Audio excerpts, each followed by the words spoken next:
Je vais t'édifier tout de suite là. Et je vais aussi te bénir. Je prends la première écriture.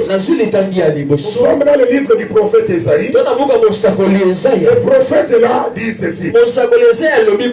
Si l'on forme des complots, si l'on forme des complots, alors comme nous suivons très bien les lettres,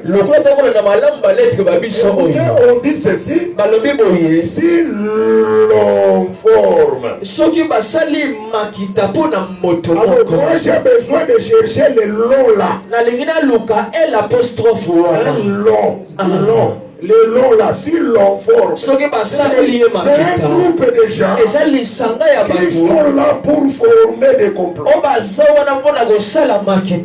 Écoutez bien aimé, pour bien avancer, il faut comprendre vraiment qu'est-ce qu'un complot. Il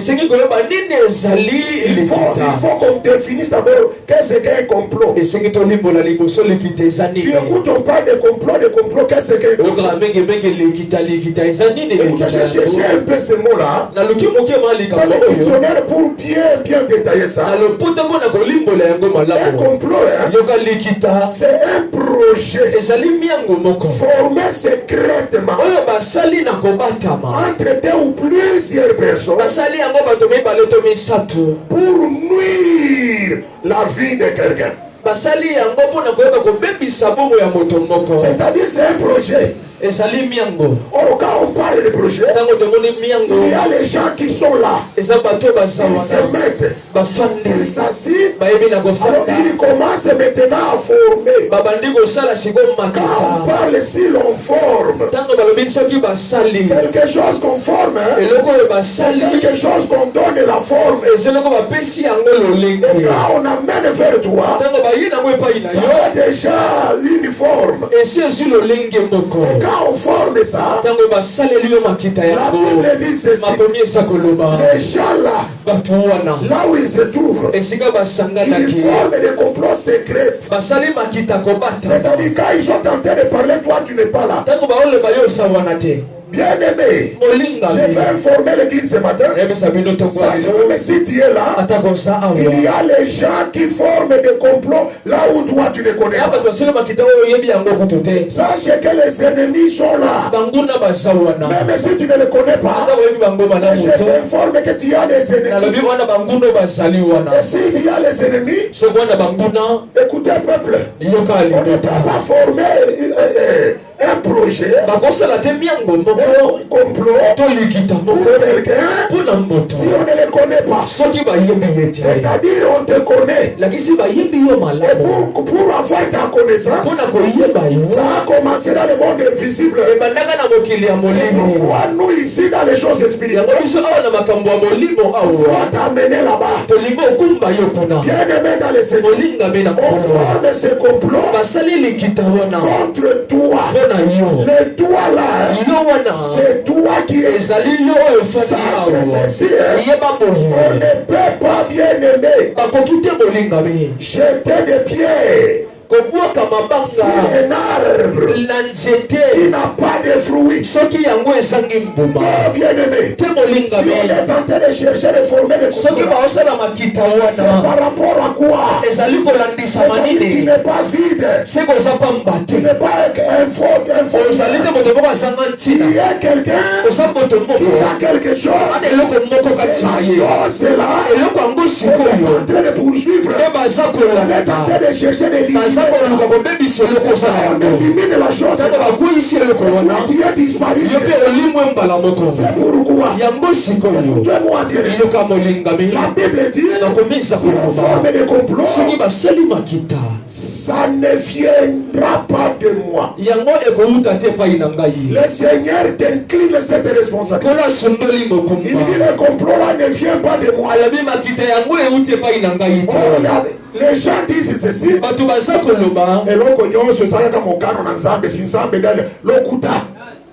Toute chose est permise de Dieu. Amen, amen. Lokuta bien aimé. Là, Dieu est en train de décliner ça. Il dit c'est en forme ça. Ce n'est pas moi qui les inspire. Je ne suis pas dans ça d'ailleurs. Même si Dieu n'est pas dans ce complot-là. Mais ce que j'aime mon Seigneur, il voit. Il est au contrôle. Tout ce qu'on est en train de planifier, qui perd ça. Et si l'Éternel prend le sol, c'est par rapport à quoi? Amen, amen. C'est par rapport à quoi? Écoutez les jours où David a affronté Goliath. Il a récupéré une pierre. Il a laissé l'épée.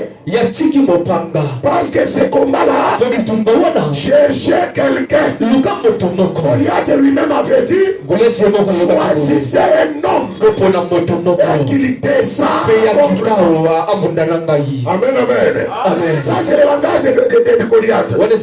Choisissez un homme et qu'il descend. C'est-à-dire Goliath cherchait un homme qui devait venir d'en haut. Il choisissait un homme qui descend. C'est-à-dire l'homme qui devait combattre Goliath. Il descend de la montagne. Il descend. C'est qu'il descend. Or écoutez bien aimé. David est venu. Il n'était pas descendu.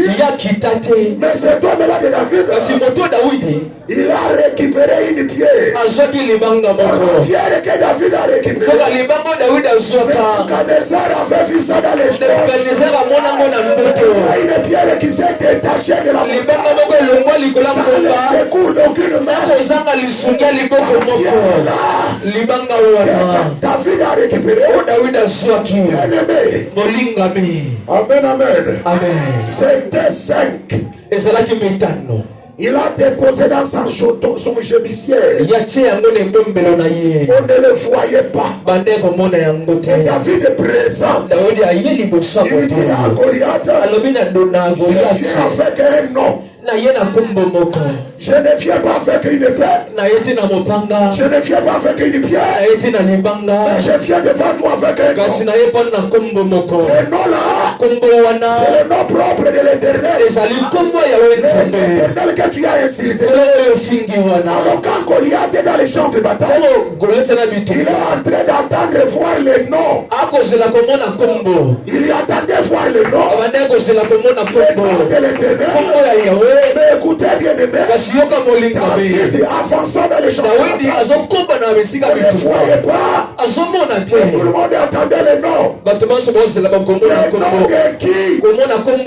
Il fallait que David nous révèle ça. Il a pris sa main. Il a introduit ça dans les gémicières. À l'intérieur il y avait 5. Alléluia. Mais le 5 là a fait ceci. Ce qui m'a semblé ici comme on connaît 5 commis. Amen, amen. Et c'est ça même les 5 ministères. Et c'est ça même les 5 doigts d'une main. Les 5 doigts d'une main. La main droite de Dieu. 5 doigts. C'est pourquoi quand on chassait les démons, les ont fini pour découvrir. C'est les doigts de Dieu. La main de Dieu a des doigts. Écoutez, quand il a fait sortir une pierre, la pierre là, c'est la pierre biblique. C'est la pierre de la parole. C'est la pierre de la parole. C'est pas n'importe quelle pierre. La pierre que cet homme a récupérée, c'était une pierre qui existait depuis longtemps. C'était une pierre qui a donné une promesse au diable qui portait le corps du Seigneur dans le jardin. Il a dit ceci: la postérité de cette femme écrasera la.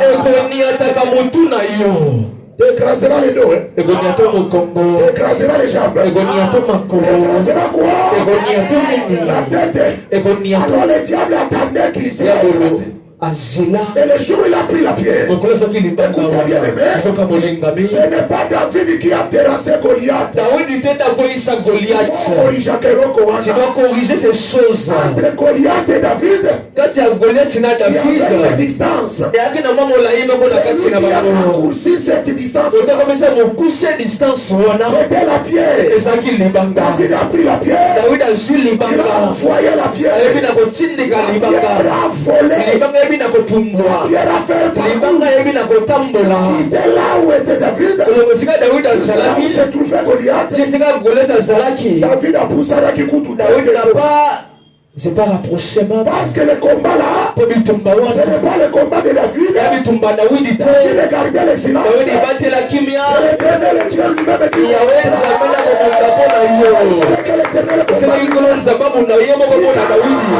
rester ici. C'est que la pierre aille. La pierre est entrée dans l'air. La pierre a la vision et la promesse du jardin de Dieu. La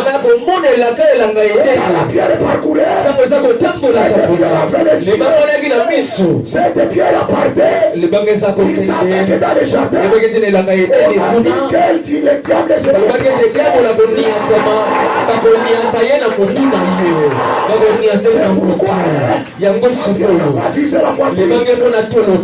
la pierre est allée. Amen, amen. Or, si tu lis, Goliath était hermétiquement barrière partout. Il n'y avait pas même un petit trou. Mais la pierre que je parle ici, partout. Même sur fou, on fait il ne manque pas d'accès. C'est une pierre qui ne rate pas.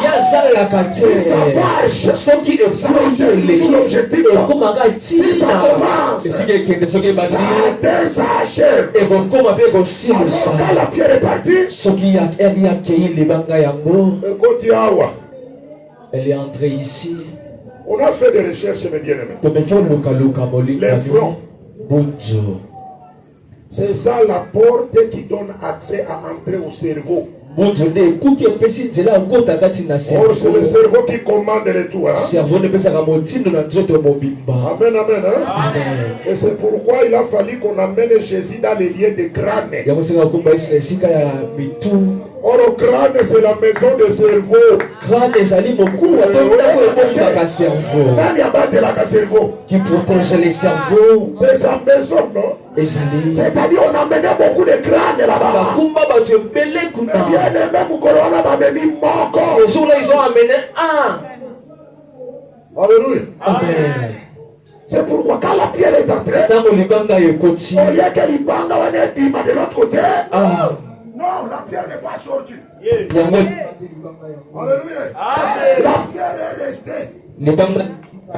Et si la pierre est restée dans la tête, dans quelle partie? Dans le cerveau. Amen, amen. Amen. C'est dans le cerveau où il y a le commandement de tout. Le raisonnement c'est là-bas. Or, Goliath, c'était l'image du diable. Amen, amen. Amen. C'est-à-dire quand la pierre entre là-bas, c'était un combat conventionnel. On a dit ceci. Israël. Si vous nous battez, vous devenez notre tête. Vous allez marcher à notre tête. Nous deviendrons le corps. Vous serez la tête. Nous deviendrons